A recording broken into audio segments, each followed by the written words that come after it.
जय प्रक्रम का ऑब्जेक्टिव क्वेश्चन है, उसको हम लोग देखते हैं। पहला क्वेश्चन देखो, ध्यान से समझेगा तुम लोग। कूटपाद किस में पाया जाता है? तो ऐसा कौन सा चीज़ है, जैसे हम तुम लोग को बताए थे थ्योरी वाला क्लास में, जो कूटपाद होता है वो अपना भोजन जो अमीबा होता है वो अपना भोजन किसके सहायता से पकड़ता है?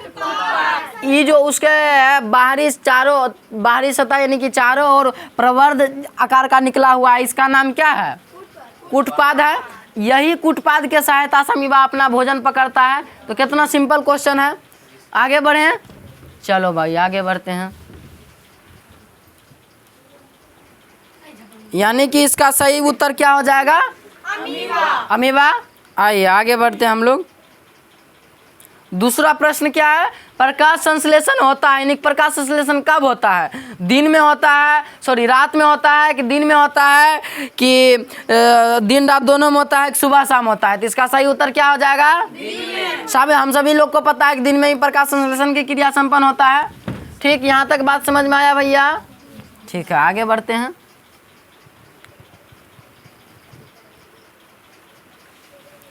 क्लोरोफिल वर्णक का रंग, जो क्लोरोफिल होता है, क्लोरोफिल कहाँ होता है? पत्ता में होता है।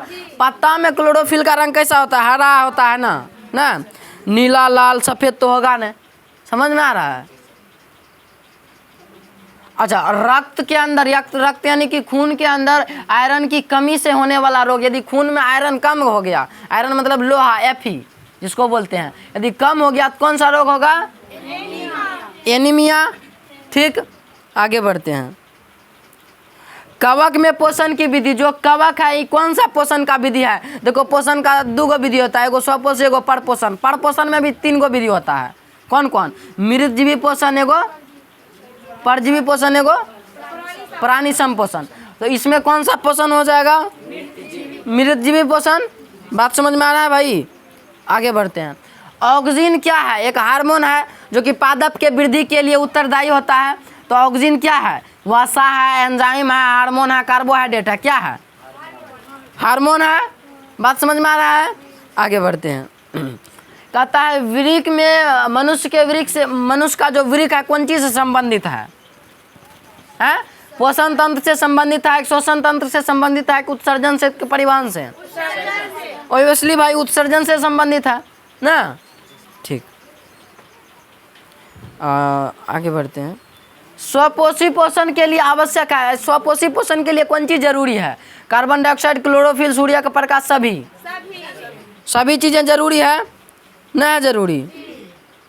इसके लिए कार्बन डाइऑक्साइड भी जरूरी होगा, क्लोरोफिल भी जरूरी होगा, सूर्य का प्रकाश। एक और कौन चीज जरूरी होगा जो कि यहाँ नहीं लिखा है? H2O। अब देखो, डिटेल्ड में इस सब के बारे में हम समझा चुके हैं पहले क्लास में, उसका वीडियो का लिंक डिस्क्रिप्शन में है, तो जाइए और देखिए। उसके बाद इसको देखिए, तब ये समझ में आएगा, नहीं तो नहीं समझ में आएगा। आइए, प्रकाश संश्लेषण की क्रिया में ऑक्सीजन बाहर निकलता है। किससे बाहर निकलता है? जल से बाहर निकलता है, कार्बन डाइऑक्साइड से, ग्लूकोज से, डिक्टियोजोम से। किससे निकलता है? ऑब्वियसली जल से निकलता है बाहर। ठीक, मैग्नीशियम पाया जाता है, किस में पाया जाता है? लाल रक्त कण में पाया जाता है, वर्णीय लवक में कि श्वेत रक्त में?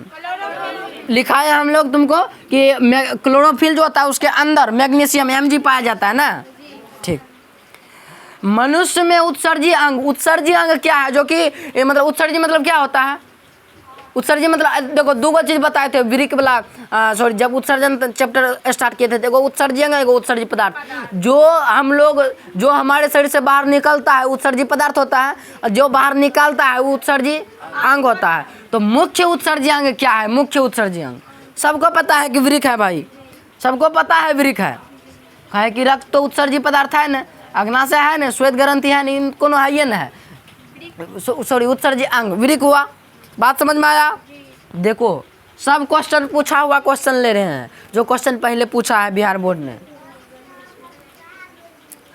अमीबा अपना भोजन किसके द्वारा पकड़ता है? वही क्वेश्चन को उल्टा दिया। सबको पता है कूटपाद के द्वारा पकड़ता है, नहीं पता है? कूटपाद जो उसके चारों ओर प्रवर्ध पाया जाता है।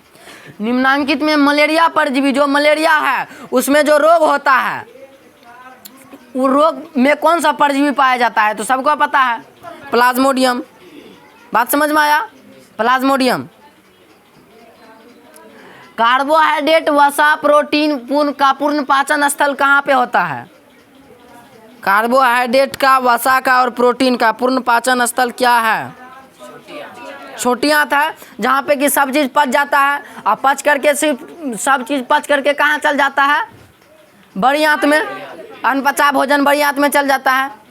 अब बड़ी आंत से जो भी बेकार मल मूत्र में है वो मल द्वार में चल जाता है। बात समझ जाओ, वो क्रिया में हम वहाँ पे डिटेल में समझाए थे। खुला परिसंचरण तंत्र पाया जाता है, किस में पाया जाता है? खुला परिसंचरण तंत्र सबको पता है, कॉकरोच में पाया जाता है। लेकिन बंद परिसंचरण तंत्र किस में पाया जाता है? मनुष्य में। देखो खुला मतलब जैसे खून फेंके तैसे करके चल जाएगा विसरण क्रिया द्वारा। लेकिन जिसमें नली दिया गया है, बंद है, तो मनुष्य में नली दिया गया है। कौन कौन नली दिया गया है? 2 नली दिया गया है। कौन नली है 2 नली का नाम? धमनी सिरा है ना रे। तब कहता है हमारे शरीर में कौन सा हार्मोन कार्बोहाइड्रेट, प्रोटीन और वसा का नियंत्रण करता है? यही बात आ गया, थायरोक्सिन। बात समझ में आया? ठीक। अब देखो ये सब काहे नहीं होगा? ये सब काहे कि टेस्टोस्टेरोन और एस्ट्रोजन ये दोनों तो प्रजनन में कार्य करता है। ये तो अलग ही प्रकार का है। इंसुलिन की कमी से मधुमेह रोग होता है, सबको पता है? नहीं पता है? पते नहीं है साला तोरा सबका। इंसुलिन के कमी से मधुमेह रोग होता है। अब बाकी जो बच गया तीनों में यही बच गया, थायरोक्सिन, तो थायरोक्सिन होगा।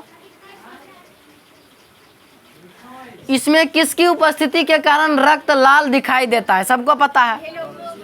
हीमोग्लोबिन नहीं, हीमोग्लोबिन। कौन ग्लोबिन? हीमोग्लोबिन है तो हीमोग्लोबिन ने कह देना। पित्त रस कहाँ से स्रावित होता है? यकृत से होता है कि? ठीक है, यकृत से होता है। एक स्वस्थ मनुष्य में प्रंकुचन और अनुशिथिलन का दाब क्या होता है? मतलब खून जाने का और आने का कितना दाब होता है? 120/80 कि 80/120? अच्छा, 120 के रफ्तार से कितना में खून जाएगा? 80 के रफ्तार से कितना में आएगा? बहुत अच्छा। अगला क्वेश्चन कहता है तंत्रिका तंतु की उत्पत्ति किस प्राथमिक ऊतक द्वारा होता है? अब ये बताए तुमको एक्टोडर्म। क्या? एक्टोडर्म। बहुत अच्छा, याद रख लेना ये बात को। मनुष्य में वृक्क एक तंत्र का भाग है जो संबंधित है। कौन चीज संबंधित है? फिर से वही क्वेश्चन आ गया, उत्सर्जन से। पादप में जाइलम क्या कार्य करता है? किन चीज के लिए उत्तरदायी है? जल के लिए, भोजन के लिए, अमीनो अम्ल के लिए? जल के लिए है ना? अरे अरे अरे भाई, बंद करो बंद करो बंद करो बंद करो।